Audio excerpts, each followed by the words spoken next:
जावा के प्रोग्राम को बनाने के लिए हम नेटबीन्स का या इलिप्स का यूज भी कर लेंगे, नोटपैड का यूज भी कर लेंगे, क्योंकि नोटपैड क्या है, हमारा एक सिंपल टेक्स्ट एडिटर है। तो वहाँ के प्रोग्राम हम बनाएंगे कमांड प्रॉम्प्ट के अंदर, और इजीली वहाँ पर मैं आपको बता दूंगा कि कंपाइलर और इंटरप्रेटर वर्क कैसे करते हैं। जावा का प्रोग्राम आपको बनाना है तो सबसे पहले आपको क्या करना पड़ेगा, आपको कंपाइलर करना पड़ेगा, वो भी एकदम करेक्ट। और जावा के प्रोग्राम को चलाने के लिए आपको कंपाइलर इंटरप्रेटर तो हेल्प चाहिए ही चाहिए, क्योंकि एग्जीक्यूट और रन कराने का काम यही तो है। मैंने आपको इनके बारे में बताया हुआ है कि कैसे कंपाइलर क्या करता है और इंटरप्रेटर क्या करता है। तो आईडी का मतलब यहां पर क्या होगा, इंटीग्रेटेड डेवलपमेंट एनवायरनमेंट। क्वेश्चन बनते हैं, कई बार ऐसे पूछा जाता है कि कौन से आईडी पे प्रोग्राम बना रहे हो आप। अलग अलग आईडी होते हैं, जरूरी नहीं है मैं इनका यूज करूंगा, मैं किसी और का यूज कर लूंगा प्रोग्राम बनाने के लिए। और इन सब की कुछ सेटिंग करनी पड़ती है कंप्यूटर के अंदर या लैपटॉप के अंदर चलाने के लिए, ताकि हम जावा के प्रोग्राम को ईजिली चला सकें। जेवीएम तो बाय डिफॉल्ट होता ही है, मैंने आपको बताया था। जेवीएम जावा वर्चुअल मशीन, जो जावा के प्रोग्राम को चलाने में हेल्प करता है। अभी मैंने बताया था आपको जेडीके और जेवीएम। जेडीके तो एक फोल्डर होता है जिसके अंदर बहुत सारी क्लासें, मेथड्स होते हैं, जिनकी हेल्प से हम जावा के प्रोग्राम को बनाते हैं। लेकिन जेवीएम क्या करता है, प्रोग्राम को रन करने में हेल्प करता है। जावा वर्चुअल मशीन किसके साथ होता है, ये होता है इंटरप्रेटर के साथ में। और बाय डिफॉल्ट किसके साथ आता है, ये इंटरनेट एक्सप्लोरर के साथ में। और इंटरनेट एक्सप्लोरर किसके साथ आता है बाय डिफॉल्ट, ऑपरेटिंग सिस्टम के साथ में, चाहे वो 7 हो, विस्टा हो, एक्सपी हो। तो ये हमारे आईडी हो गए कंप्लीट।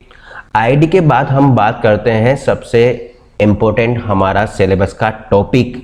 आज हम स्टार्ट कर देते हैं फीचर्स ऑफ जावा। जावा के क्या फीचर्स हैं, क्यों जावा को इतना पावरफुल और इंपॉर्टेंट बताया गया है, इन जावा के फीचर्स के बारे में हम वन बाय वन देखेंगे।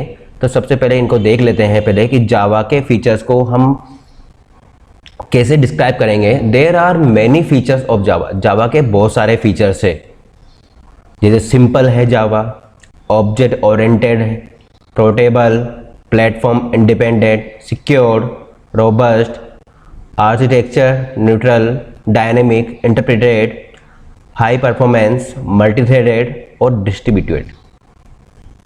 इनमें से कुछ पॉइंट के नाम तो आपको पहले ही मैंने आपको बता दिए होंगे, क्योंकि बार बार जब से मैं जावा बता रहा हूं आपको, ये कुछ नाम तो बार बार आ रहे हैं सामने। लेकिन इन सारे फीचर्स को हम वन बाय वन एक्सप्लेन करेंगे। फीचर्स के क्वेश्चन भी आते हैं एग्जाम में, और पूरा एक क्वेश्चन भी बनता है कि जावा के फीचर्स को एक्सप्लेन करिए।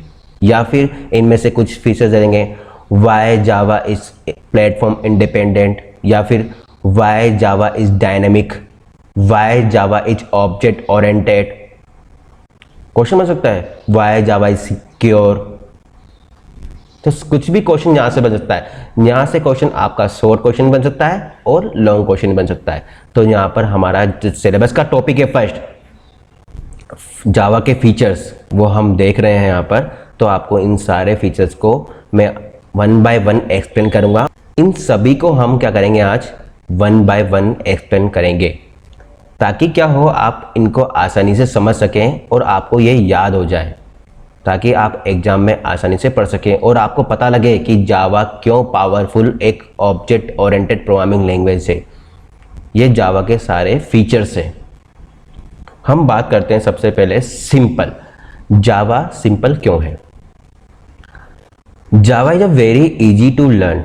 जावा बहुत सिंपल है पढ़ने में। पढ़ने में क्यों सिंपल है? क्योंकि इसके सिंटेक्स किससे लिए गए हैं, सी और C++ से इसके सिंटेक्स लिए गए हैं, इसलिए इसको सिंपल बोला गया है। And its syntax is simple. Syntax मैंने बता दिया आपको कि इसके सिंटेक्स लिए गए हैं और C++ लैंग्वेज से, इसलिए ये क्या है, सिंपल है। इसलिए जावा के प्रोग्राम को या जावा प्रोग्रामिंग को सिंपल प्रोग्रामिंग बोला जाता है। कि जावा सिंपल प्रोग्रामिंग लैंग्वेज है, कोई भी स्टूडेंट इसको इजीली सीख सकता है। अगर किसी स्टूडेंट ने C या C++ पढ़ रखी है तो वो आसानी से जावा पर काम कर सकता है, और नहीं भी पढ़ रखी है तो फिर भी आसानी से समझ में आ जाएगा ये। क्योंकि ये सिंपल लैंग्वेज है, इसको आपको देखना है। Clean and easy to understand, हम आसानी से इसके कोड को समझ सकते हैं क्योंकि सिंपल कोड होगा। जैसे सी के अंदर था, हेडर फाइल थी, मेन फंक्शन था, प्रिंटफ, स्कैनफ, गेट ch, ये फंक्शन पढ़े थे हमने पहले। वैसे ही जावा के अंदर भी कुछ होंगे। तो ये क्या है, सिंपल है जिसे हम आसानी से समझ सकते हैं, इजी टू अंडरस्टैंड, कोई भी स्टूडेंट इसको आसानी से समझ सकता है।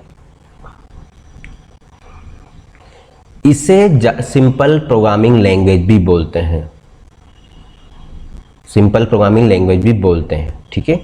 Java has removed many complicated and rarely used feature, for example explicit, pointer, operator, overloading etc. जावा ने बहुत सारे फीचर्स है जो रिमूव करे हैं जो C++ में थे। जैसे फॉर एग्जांपल पॉइंटर था, C में पॉइंटर था, वो भी नहीं आया इसके अंदर। ऑपरेटर ओवरलोडिंग को हटाया जो C++ में होता है। एक्सप्लिसिट क्या होता है, टाइप कास्टिंग होता है। टाइप कास्टिंग जानते हो, जब हम एक डेटा टाइप को दूसरे डेटा टाइप में बदलते हैं उसे हम टाइप कास्टिंग बोलते हैं। जो ये दो टाइप की होती है, इम्प्लिसिट है, एक्सप्लिसिट है। टाइप कास्टिंग दो टाइप की होती है, हम आगे पढ़ेंगे इनके बारे में।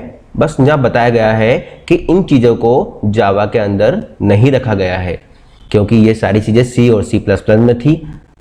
हाँ, जावा बनी तो कैसे हैं, C और C++ के कुछ सिंटेक्स लिए गए हैं, कंसेप्ट लिए गए हैं, लेकिन सारे नहीं लिए गए, कुछ को छोड़ा गया है जो काम नहीं आएंगे जावा के अंदर।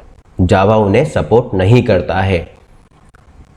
There is no need to remove unreferenced object because there is an automatic garbage collection in Java. हमें कोई भी प्रीडिफाइंड फंक्शन लगाने की जरूरत नहीं है। जैसे C के अंदर अपन ने पढ़ा था malloc, calloc, free, realloc, ये पढ़ा था। ये क्या थे, ये मेमोरी को मैनेज करने के लिए, मेमोरी में जगह बनाने के लिए उनका यूज करते थे हम। वो प्रीडिफाइंड फंक्शन थे जिनका हम यूज कर रहे थे, उनको एज इट इज लिखना पड़ता था हमको सी प्रोग्राम के अंदर।